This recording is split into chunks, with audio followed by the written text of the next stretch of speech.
Hey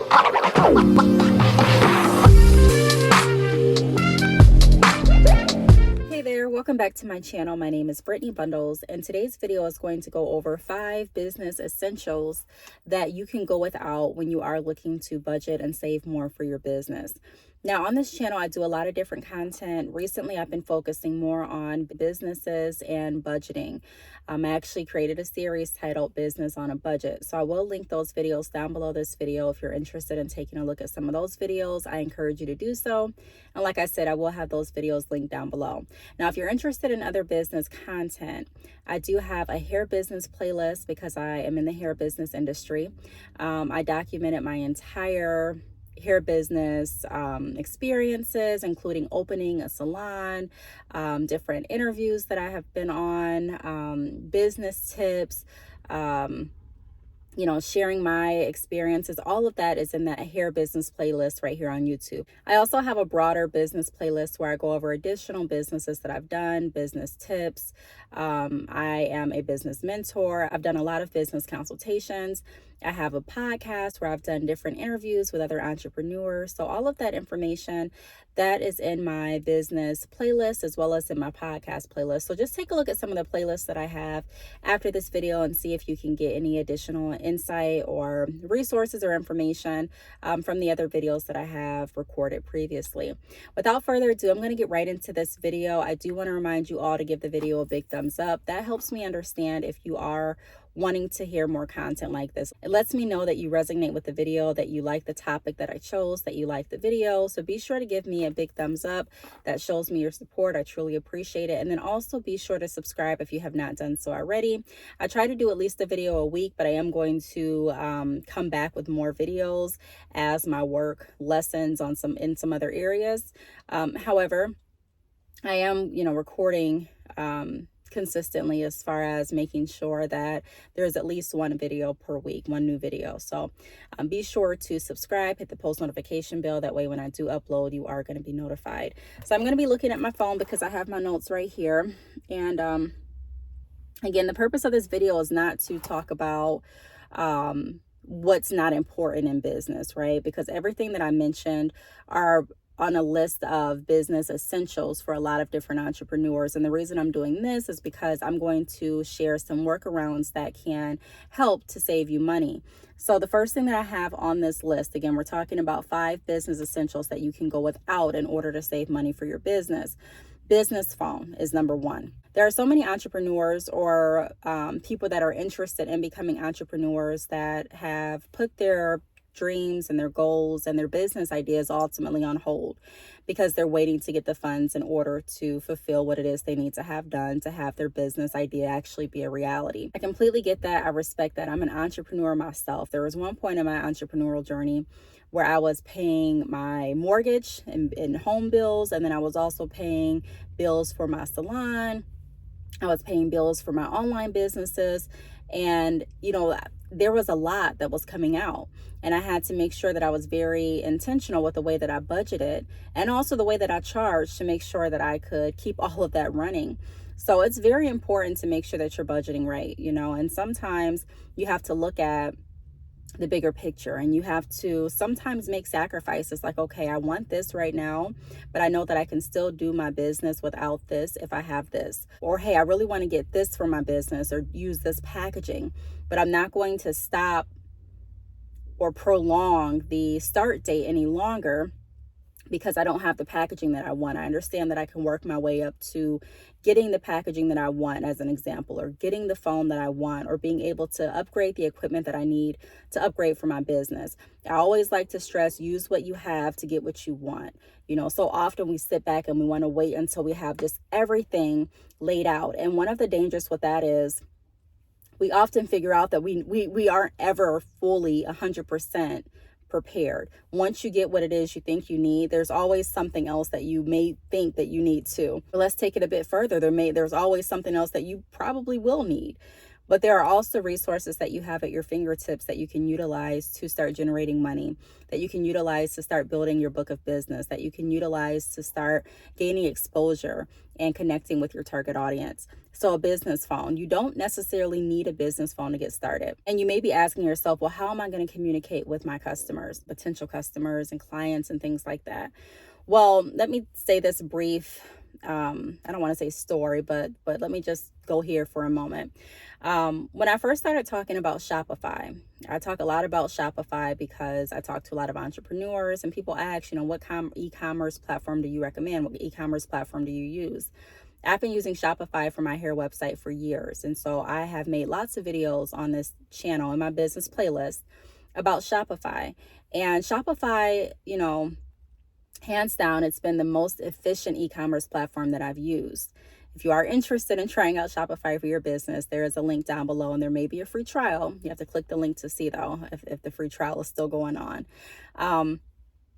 But nevertheless, I've made videos about Shopify. Now, Shopify used to have a system where you could call and they had like a 1-800, I think it was like a 24/7 line that you could call and get any of your questions answered. They had other options too, like email, I believe, and chat. But calling was one of the options. And so when they took the calling feature away, there were so many people like, how am I going to contact Shopify? What do you recommend me do as far as this issue? How can I get in contact with someone that works for Shopify and all of this? And I would get some of those questions because I directed some people to Shopify. I made videos, going over Shopify and expressing how easy it is to get in contact with them and how they have this, this help center, and they have all these resources where you can get your questions answered very seamlessly. And so when their 1-800 number went away, people were reaching out to me, how do I get in contact with them now? And what Shopify did is they continue to offer different resources for you to be able, for customers and clients to be able to get in contact with them. So they offer like chat features, like I mentioned, and their Shopify Help Center and different forums. The point is, people still sign up for Shopify. People still are able to get their questions answered through Shopify. Are there some people that wish they could pick up the phone and call? Probably. But there's a lot of other people that are utilizing the options that they have available. And Shopify is still getting lots of people that are coming over to them, converting over to them. And I know that because, like I said, people still reach out to me to this day for Shopify, and they'll let me know, hey, I just signed up for Shopify, or hey, I'm signing up for Shopify. And what I'm trying to say is that number didn't stop their business. You know what I mean? Like I'm not working behind the scenes of Shopify as far as being able to see how many sales decreased or increased when they went and phased out their phone system, but I can let you know that Shopify is still in business. Okay, and there are a lot of businesses that have done similar phasing out of phone systems like Shopify did. And so when you don't start your business with the phone, that's not going to necessarily just make or break your business. A lot of businesses and a lot of entrepreneurs have found that it has been more efficient to use email and chat options over using a phone. For me, I still have my business line, but my best point of communication is email. I let everyone know that. And the reason is because I'm a mom. I have 4 kids. Not just, do I have 4 kids, but I have other things that I'm obligated to do throughout the day. So me taking phone calls all day, or me sitting, I do credit repair as well, doing credit repair calls or consultations, and then toggling back over and taking calls for my hair business, and doing other things that I do throughout the day, that's not necessarily feasible for me to do every day. So I let people know, hey, if you have a question, email me. That is the quickest, most efficient way for me to be able to reply back to you. And most people email me and text me at this point, and also some people chat me through my online website chat option, that I'm honestly thinking about doing away with my business phone because it's an added expense that I have, I've seen for myself. I can still connect with my customers and clients without necessarily having to hop on a phone call. And plus, it's easier for me to be able to respond back to an email. If I'm at a basketball game, I can respond back to an email versus me stepping out, going to the car and answering the phone. It's just, it could be a lot at sometimes. And then also I can work with more people. So instead of being on the phone with one person for maybe an hour, I can work my chat. I can answer different emails. I can respond back to text messages more efficiently than working with one person at one time, if that makes sense. So A business phone, there are lots of different workarounds, like I just mentioned, being able to reply back and work with people via email, being able to work with people via chat, being able to work with people, I was going to say text, but that implies the business phone. But email and chat, they are very efficient ways to communicate. And then also we have social media. So DMs, comments, responding back to comments. Those are some other ways that you can begin to get active with connecting with people in regard to your business, until you are able to get the phone, or, if you decide to get it. Some people don't even decide to get a business phone or an app for a business phone. Some people just decide to utilize those options that I went over. And then you have some people, like I said before, that have started with business phones and now they're like, do I really need a phone? So that is a way that you can save money by, just not worrying about the phone option at this point and focusing on the other points of communication that are free that you can utilize. The next thing that I want to go over is a business email. So there are different business emails that you can get. And I'm not going to lie, it does make your business look more professional. But when you get a business email, it's not free. At least I haven't found a free option for a business email. When I'm saying a business email, I'm referring to, like, for example, one of my email addresses, my hair company is badchickhair.com. So one of my email addresses is sales@badchickhair.com. So when it has the at and your business name at the end, that's a business email. That's the kind of email I'm referring to. You don't have to start off with that. When I started off with a Yahoo email address. I still use that to this day because some of my customers and clients still reach out to me via badchickhair@yahoo.com. Gmail. You can also do a Gmail account. I would prefer Gmail at this point. If I could start over, or if I was creating another business, it would definitely be a Gmail account if it wasn't going to be a business email. But if you don't have the funds to purchase a business email, I would not stop my business ideas or even put my business launch on hold until I got a business email. I would use my Gmail business email address. Yes, it has a more professional feel when you do have a professional business email address that says your business name at the end. But will that stop a lot of people from purchasing? No. I've never stopped ordering from any place because of their email address. I just have never done that. I've never heard of a story where someone said, hey, I was going to purchase. I had everything in my cart online. And because I saw at the top of their website, their email address had a Gmail, I didn't purchase. Again, I've never heard that. I speak with a lot of different entrepreneurs, a lot of different consumers. I've never heard that. Does it happen? Maybe. But if I were you, would I tell you to stop your business until you were able to purchase that? No. I would say use what you have, create a free email address, free email account, use that email address. And then after you save up enough money, and if you feel like you still need a business email address, because there are going to be times where it does look better to have a business email address. And there may even be some things I can't think off the top of my mind where you actually need a business address. Like they're going to be, I remember there are some, I don't know exactly what I was looking to do, but there have been some times where I needed a full business address, like of a professional business email. Again, I can't think of the exact instances. If they come to my mind, I'll include them in the video. But like I said, for the most part, I've been able to navigate just fine using any email address that I want to use. I wouldn't recommend using your personal email address just because I like to keep business and personal separate. And it looks better to have a dedicated address for your business. Even if you do, like if you have your business name in the beginning of your email address, like I mentioned, I have badchickhair@yahoo. It's not necessarily a business professional email with the domain name at the end of my email address, but it still does the job. So that's another way that you can save up money. That's another business essential that you really don't need like right now to get started. The next business essential that I wanted to point out is business envelopes. So you don't necessarily need a business envelope or business packaging or like your specific personal favorite packaging in order to start shipping out your products. Like I mentioned before, I have a hair business, badchickhair.com, and I shipped out my hair in the plastic bags that they came in. When I ran out of bags, or if I got hair and I didn't like how the bags were too crinkly for me, sometimes I was really anal about that, then I would reorder bags through Amazon. If I sold out of my packaging, like the original branding, then I would go ahead and order bulks of packaging from like Uline, or any other place online that could give me bulk packaging pretty quickly. Also, if you're looking at sending out your packages in specialized envelopes, you can go ahead and price shop around. I've done that before, but you can also use free shipping supplies. The post office offers free shipping supplies through their website.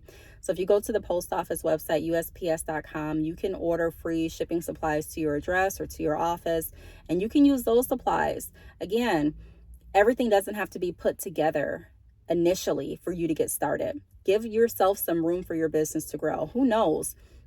Maybe after, a year of you shipping out your orders with the free USPS supplies, you decide that you want completely different packaging than what you were initially going to go with a year ago.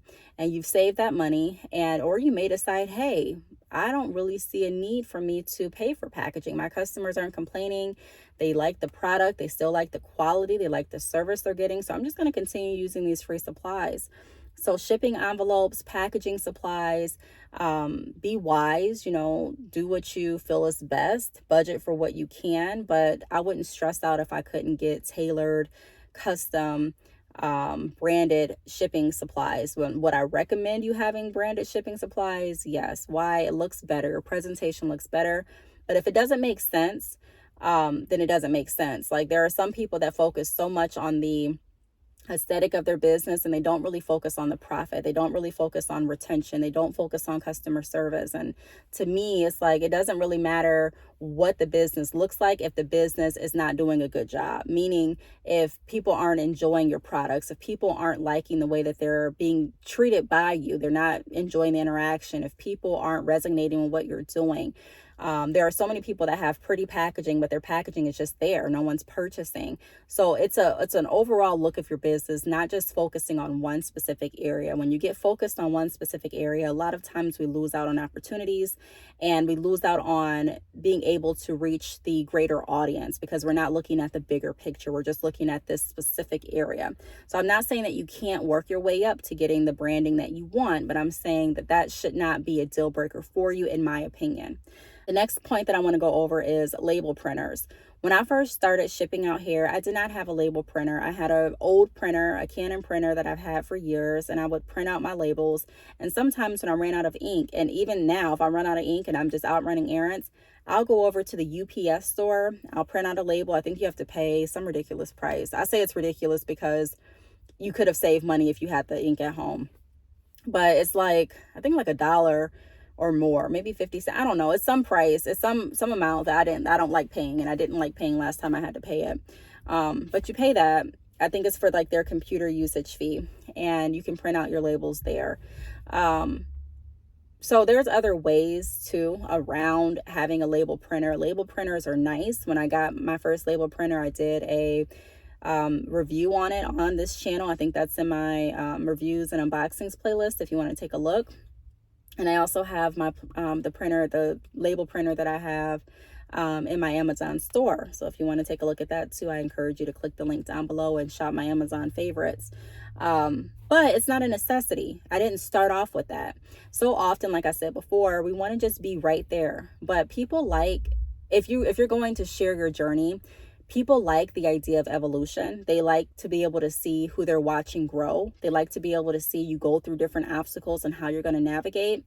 And then also, even if you're not going to document or, record your journey in any way, still for yourself, like pacing yourself. It's not a race, you know what I mean? Like it's okay to work your way up to certain things. I know in today's society and with social media, it kind of takes that away, and it's like, no, you need to have it all now, which you really don't. It's okay. Some of the people that I'm sure even that you may follow on YouTube started their channel without all of the equipment and editing software and people to assist with edits, and I'm sure they started with less than they have now, so that is something else that doesn't necessarily have to be done right now. Another thing that can hold off is physical pamphlets and like brochures and like those thick, really pretty business cards. Now, I will say this, if you're using the thick business cards to send out in your orders, I like those a lot. That kind of falls under the branding material that we went over a little bit ago. I think that it's a great added feature to have with your packaging. I like getting those type of cards. I think they look so nice. I like the way that they feel, especially if they have like that glossy print. And those are the kind of cards you get from like Vistaprint or Etsy, you know, some other places like that. But it's not a necessity. Like, instead of using that, if you want to still get the information across the people that you have on those pamphlets, you can use QR codes. I have a video on this channel too, going over how you can create free QR codes. So you can create QR codes and have them propped up in your brick and mortar location, like your physical store. If you have one, you can have QR codes on your website, QR codes that you print off and stick it in your orders. You can print them off from a standard printer, QR codes that you are sending out via email. I mean, there's just so many options. You can also have the QR codes available on your social medias. That can be another way that you can get people to sign up for your email mailing list, by letting them know that if they sign up today, they'll receive a QR code with additional discounts, or a QR code with a buy one get one offer, you know, just different things like that. Being creative, using what you have, like I've said before, is going to get you so far in business. Being able to improvise. You know, I remember when I did my first speaking gig at this it was at a hotel, but it was for college students. I was so nervous. I think I forgot some things, and I had to improvise on like that moment. I know I forgot some things, but I forgot what I forgot at this point. But I knew I forgot some things, and I'm like, you know what? I'm just gonna go for it.